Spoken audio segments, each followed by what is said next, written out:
But I hated how that was received for everyone. That sucks. Well, it was made into something. It was just made into something that was so crazy and ridiculous that just didn't have to be. Meghan Markle and Prince Harry lied. Not for the first time, but this time publicly, in terms of Kris Jenner's 70th birthday party. In this town, you can't rewrite history if someone else kept the receipts.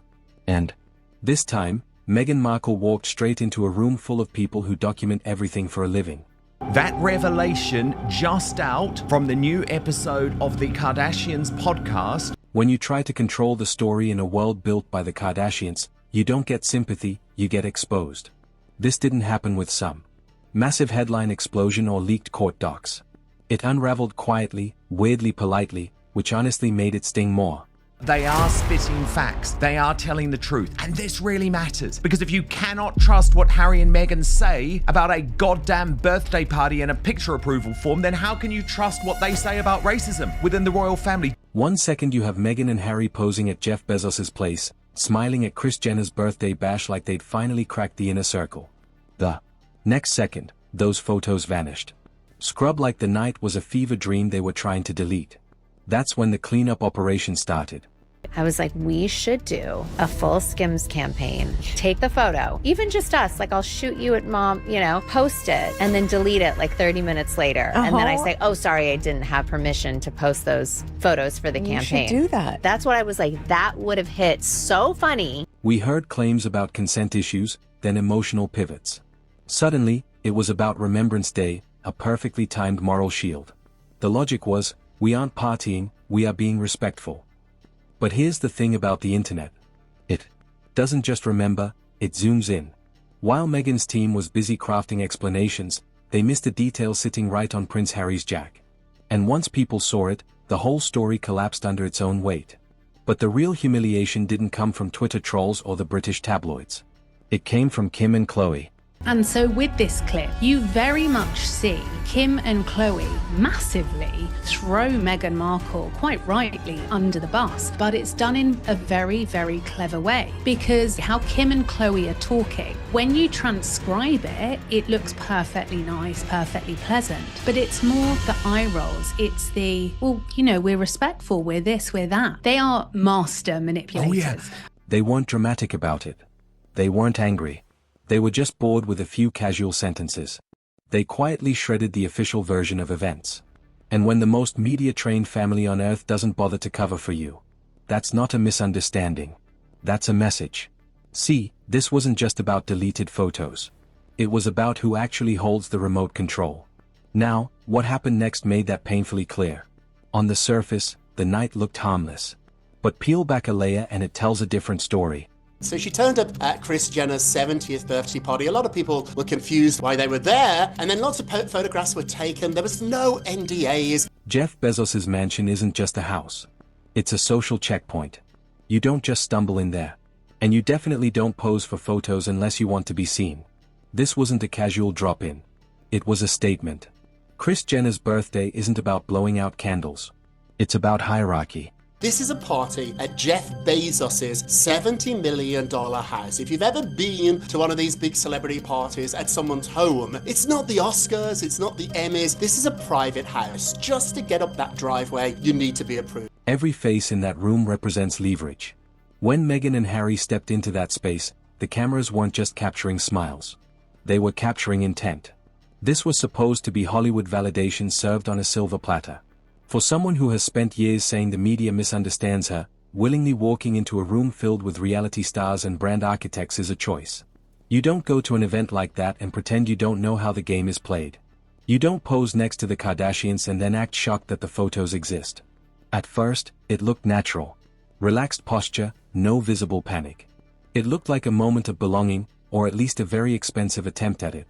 Mom and Meghan have been friends for some years now, and they have a really sweet relationship. We took a photo. Then the photos went live. Not hidden, not soft-launched, public tag.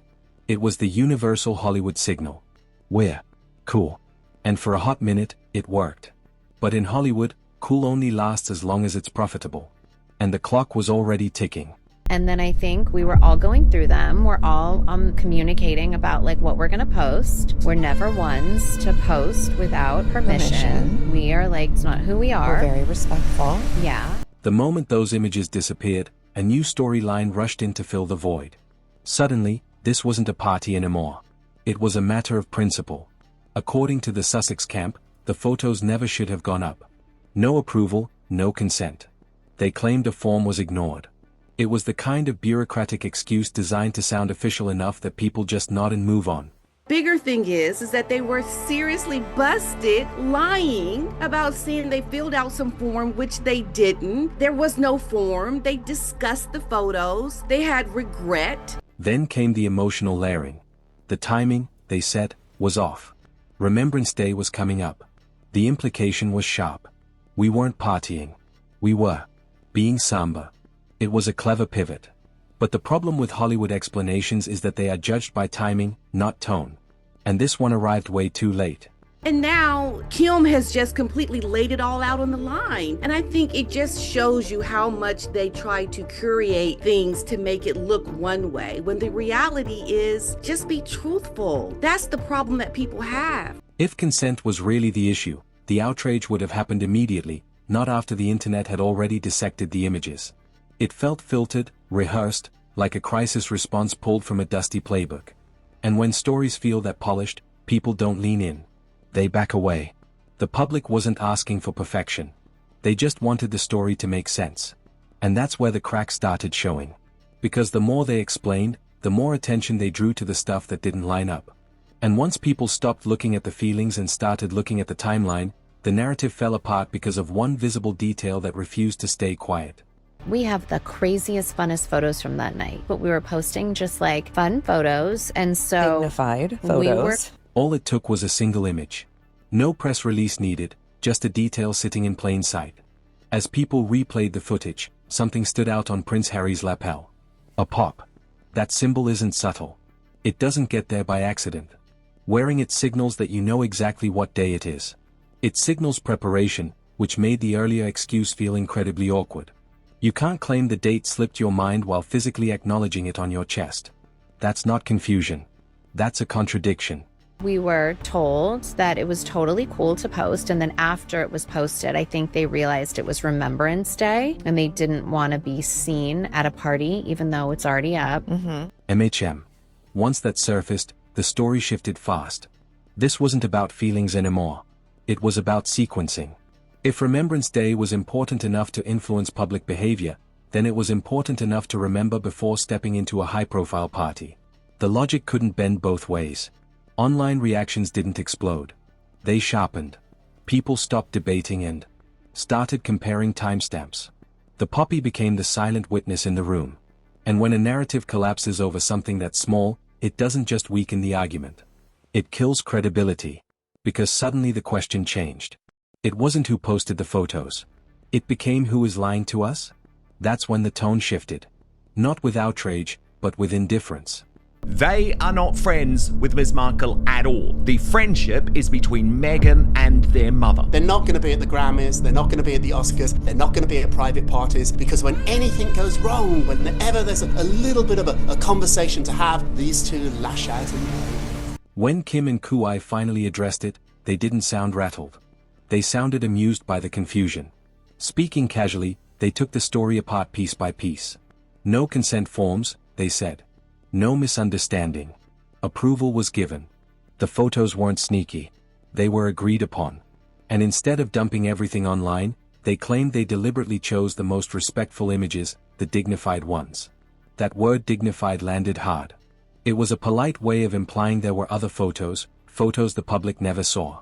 Suddenly, the deletion didn't look like the Kardashians were doing damage control.